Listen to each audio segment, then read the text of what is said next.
বাংলাদেশ বেতার রাজশাহী। কিছুক্ষণের মধ্যেই শুনতে পাবেন স্থানীয় সংবাদ। আসসালামু আলাইকুম।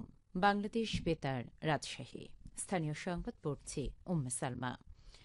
রাজশাহী বিভাগীয় কমিশনার খন্দকার আজিব আহমেদ সিটি কর্পোরেশনের প্রশাসক হিসেবে কর্মকর্তাদের সাথে মতবিনিময় করেছেন। আজ সকালে নগর ভবনের সিটি হল সভাকক্ষে এই সভা অনুষ্ঠিত হয়। সভায় সভাপতিত্ব করেন রাশিকের প্রধান নির্বাহী কর্মকর্তা ড ABM শরীফ উদ্দিন। এ সময় তিনি সিটি কর্পোরেশনের সকল বিভাগের দাপ্তরিক কার্যক্রম সম্পর্কে বিস্তারিত তথ্য তুলে ধরেন। বিভিন্ন উন্নয়নমূলক কাজের তথ্যচিত্র উপস্থাপন করেন ভারপ্রাপ্ত তত্ত্বাবধায়ক প্রকৌশলী আহমেদ আল মঈন পরাগ। এ সময় প্রশাসক সিটি কর্পোরেশনের সকল কর্মকর্তা কর্মচারীকে নিজ নিজ দায়িত্ব যথাযথভাবে পালনের নির্দেশ প্রদান করেন। ভ্যাট দিবস ও ভ্যাট সপ্তাহ উপলক্ষে রাজশাহীতে আলোচনা সভা অনুষ্ঠিত হয়েছে। আজ রাজশাহী কাস্টমস, এক্সাইজ ও ভ্যাট কমিশনারেটের আয়োজনে নগরীর জেলা পরিষদ মিলনায়তনে এই সভা অনুষ্ঠিত হয়। এবারে ভ্যাট দিবস ও ভ্যাট সপ্তাহের মূল প্রতিপাদ্য ভ্যাট দিব জনে জনে, অংশ নিব উন্নয়নে। অনুষ্ঠানের প্রধান অতিথি ছিলেন রাজশাহী কর অঞ্চলের কর কমিশনার আবু সাইদ সোহেল। এ সময় তিনি বলেন, দেশের উন্নয়নের জন্য ভ্যাটের কোনো বিকল্প নেই। দেশের উন্নয়নমূলক কাজে নাগরিকদের দায়বদ্ধতাও রয়েছে। তাই সদিচ্ছায় বা স্বাচ্ছন্দ্যে ভ্যাট আদায়ে সকলে আগ্রহ বাড়াতে হবে, দেশকে স্বনির্ভর ও সমৃদ্ধ করতে যা গুরুত্বপূর্ণ ভূমিকা রাখবে। অনুষ্ঠানে আরও বক্তব্য রাখেন BGB Rajshahi sector commander colonel Imran Ibne Arouf. রাজশাহীতে চতুর্থ অর্থনৈতিক শুমারি শুরু হয়েছে। আজ সকালে রাজশাহী বিভাগীয় কমিশনারের কার্যালয়ে অর্থনৈতিক শুমারি তথ্যপাত্র সংগ্রহ কার্যক্রমের উদ্বোধন করেন বিভাগীয় কমিশনার খন্দকার আজিম আহমেদ। এ উদ্বোধন উপলক্ষে বিভাগীয় কমিশনারের কার্যালয় হতে এক উদ্বোধনী র্যালি বের হয়ে নগরীর সিএনপি মোড়ে গিয়ে শেষ হয়।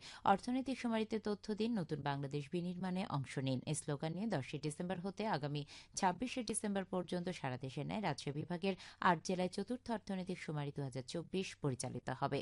অর্থনৈতিক শুমারির লক্ষ্য হল সময়ের বিবর্তনে দেশের অর্থনীতির কাঠামোগত পরিবর্তন, অকৃষিমূলক অর্থনৈতিক কর্মকাণ্ডের কাঠামো নির্ধারণ, অর্থনৈতিক কর্মকাণ্ডে জনবলের হিসেব নিরূপণ সহ পল্লী ও শহর এলাকায় অর্থনৈতিক কর্মকাণ্ডে নিয়োজিত প্রতিষ্ঠানের শ্রেণীবিন্যাস ও হালনাগাদ তথ্য উপাত্ত প্রস্তুত করা।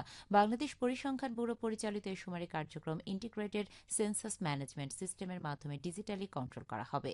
তথ্য সংগ্রহকারীদের সংগৃহীত তথ্য মোবাইল ডাটা ম্যানেজমেন্ট প্রক্রিয়ায় সরাসরি সার্ভারে জমা হবে এবং ঊর্ধ্বতন কর্তৃপক্ষ তথ্য সংগ্রহকারীর কাজ অনলাইনের মাধ্যমে সরাসরি পর্যবেক্ষণ করবে। নিরাপদ খাদ্য নিশ্চিত করতে নাটোরে জনসচেতনতামূলক কর্মশালা অনুষ্ঠিত হয়েছে। আজ জেলা প্রশাসকের সম্মেলন কক্ষে আয়োজিত কর্মশালায় সভাপতিত্ব করেন জেলা প্রশাসক আসমা শাহীন। সভায় বক্তারা বলেন, দেশে খাদ্য নিরাপত্তা নিশ্চিত হয়েছে। জীবন ও স্বাস্থ্য সুরক্ষা এখন প্রয়োজন নিরাপদ খাদ্য। সরকার জনস্বাস্থ্য নিশ্চিত করতে নিরাপদ খাদ্য আইন ও বিধি প্রণয়ন করেছে। নিরাপদ খাদ্য কর্তৃপক্ষ টোল ফ্রি হটলাইন চালু করেছে, ভ্রাম্যমাণ খাদ্য পরীক্ষাগার চালু করেছে, নিরাপদ খাদ্য কর্তৃপক্ষ গঠন করেছে।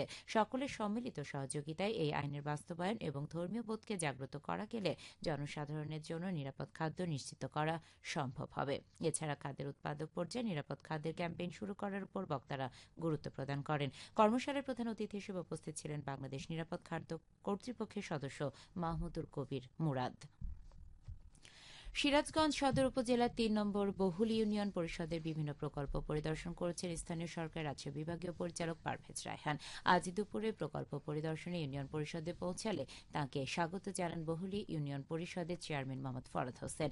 স্থানীয় সরকার বিভাগীয় পরিচালক ইউনিয়ন পরিষদের বাস্তবায়নকৃত বহুলী গুচ্ছ গ্রাম সংলগ্ন কাঠের ব্রিজ, কালিদাসগাতি মসজিদ হতে হালিমের বাড়ি পর্যন্ত আরসিসি রাস্তা এবং রতনী মোড় পাকা রাস্তা হতে ইনসাব আলীর বাড়ি পর্যন্ত পাকা রাস্তা পরিদর্শন করেন। পরিদর্শনকালে কাজের গুণগত মানের প্রশংসা করে স্থানীয় সরকার বিভাগীয় পরিচালক বলেন, স্থানীয় সরকার বিভাগ জনগণের দোরগোড়ায় সেবা পৌঁছে দিতে বদ্ধপরিকর। জনসেবায় ইউনিয়ন পরিষদের ভূমিকা অপরিসীম। জনগণ যেন সেবা নিতে এসে বিড়ম্বনার শিকার না হন, সেদিকে সবাইকে সজাগ থাকতে হবে।